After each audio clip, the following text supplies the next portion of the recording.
your focus is your team and what you guys are doing, but wondered how much you saw of what was going on in the state over the weekend and in Western Kentucky and all the damage there. Yeah, it's incredibly sad to think it's the longest tornado that's ever touched down in the history of the country is really hard to believe. And, like everybody else, just think about how families are ripped apart, kids losing parents. I mean, it's just it's really sad. But one of the things that you see in times like this is such great humanity and how people care, and just the amount of water, tissue paper, all the things that are being supplied. Strength coach had a really good idea, and because our interim athletic director has been probably going 1,000 miles an hour, I'd love to be able to do something to figure out how to get toys down there as well, with kids not really sure how their Christmas is going to be spent. So, that's something that hopefully we can put our heads together and come up with something, to help the people in our state. Obviously a little weird because you have a game in between, but you are going there this weekend. Have you thought about just what that might be like? It's going to be difficult,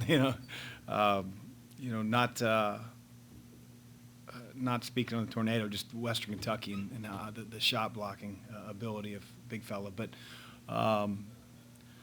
no, I mean, I think that you saw what Western did at Ole Miss, played their hearts out for their community.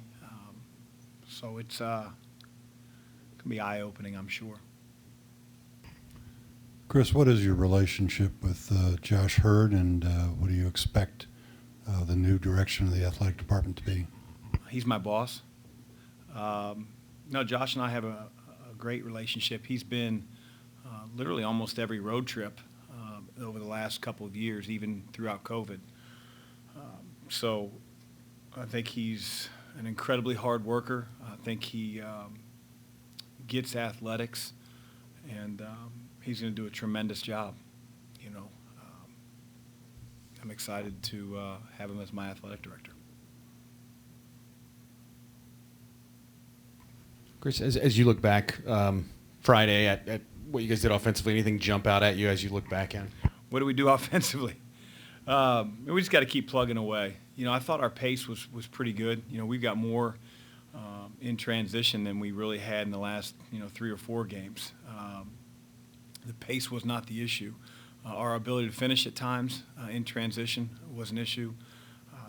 I talked about after the game, our lack of getting to the free throw line. That certainly has to change. We have to be more of a downhill when it's appropriate type of team. We just have to have a plan when we get in the lane and just be more confrontational. And, when you look up there and there's 6-7 minutes left in the half and you have 1 or 2 team fouls on the other team, that's just not what we're used to. And we have to come up with solutions to help our players to get to that point. There's a lot different feeling as a coach you have when a guy gets hand-checked with 4 minutes left in the half and you're not taking the ball out, but you're going to the free throw line. It allows our players to be more aggressive.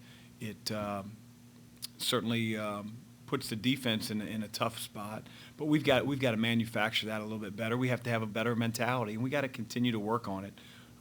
But getting to the foul line, and then got to cut out some of the early threes that we're taking, first side threes. We got to be a little bit more judicious with who's taking those. Again, if they're generated, we get the ball in the lane, it's sprayed out, it's basketball. You got to take that shot. But a lot of times when those shots are created in the right moments, you have advantage on the glass. And we did our part on the glass. We got 16 offensive rebounds. Again, being able to convert some of those around the rim was incredibly frustrating with us missing them. But that's still the answer. When you miss them, go get them. Do you think the culture of basketball has changed in terms of players' emphasis on the three-point shot versus driving the lane? Yeah, the game's changed, Tim. I mean, you have centers that don't post up anymore. You see a lot of the things that have happened in the NBA filter down. I remember during COVID watching the Jordan documentary, the 10-part deal, and at one point I believe they showed a playoff game of the Detroit Pistons and Chicago Bulls, and they talked about there were 2 threes attempted for the whole game by both teams in the mid-'90s. And now it's like you have guys that are shooting 6 to 8 threes in a quarter in the NBA. And so the game has changed. I'll leave that for you guys to say whether that's a good thing or a bad thing, but it's changed. And but what hasn't changed or can't change for us is our ability to get to the free throw line and put teams in a tough spot, and we haven't done that well enough. And that's an emphasis as we go forward, even more so than it's been.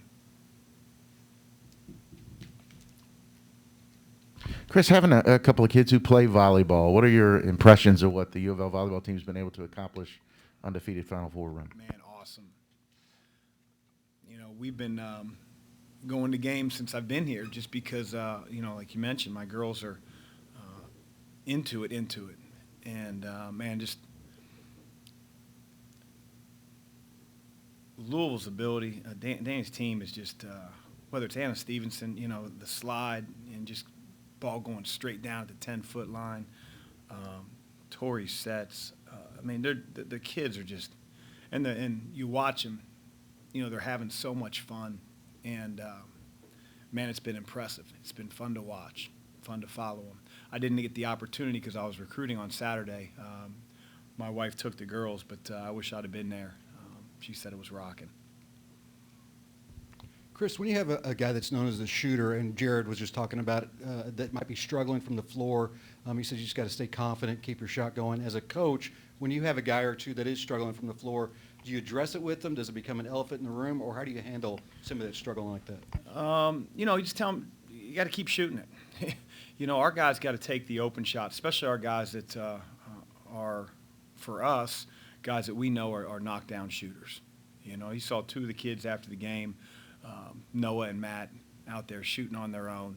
No one asked them to do it, and they take a lot of pride in it. Again, my bigger concern is making sure that you know, we're generating shots that have started from being a little bit more confrontational at the rim to the lane. And not that we haven't done that at all, but not nearly enough. We actually had more paint touches last game, but you know, one paint touch doesn't automatically have to equate to a three-point shot. That kick out could lead to a bad closeout that you get to the rim, big guy helps over, you dump off, you get a bucket. Like, we've got to be a little bit more cognizant of that. We've got to coach that and teach that a little bit more in practice so that we can have a good mix. But, you know, Noah gets an open three, whether he's in transition or in the half court, he needs to shoot that thing. Same with Matt. Chris, what's it like for you as a coach when one minute you say those glimpses of the ability of this team, and then the other minute, you know, it can be similar to last week? So, you know, how do you keep just working with it, and, you know, how do you just deal with that, trying to learn this team's identity? Well, it makes it promising, because if it was more the latter, then you know, you'd have more of a nervousness about it. But you know, when we are playing together, when we're playing with pace, when the ball moves, you know, when we're hitting shots, you know, we can be a really good team offensively. The one thing that has not escaped me is we've continued to guard. You know, I told our guys that you might have these rock fights. You don't want to be in them, but you got to make sure that your defense allows you to be in every single game. And I think that was maybe the worst offensive performance I've had as a head coach in however many years. And we were right there to win it. You know, the last 4 or 5 minutes we didn't play very well. Really didn't play well offensively the entire game, but gave ourselves a chance to win. We're way more capable on offense than we've played. Again, we're learning something new, but you know, obviously we've got to expedite that learning.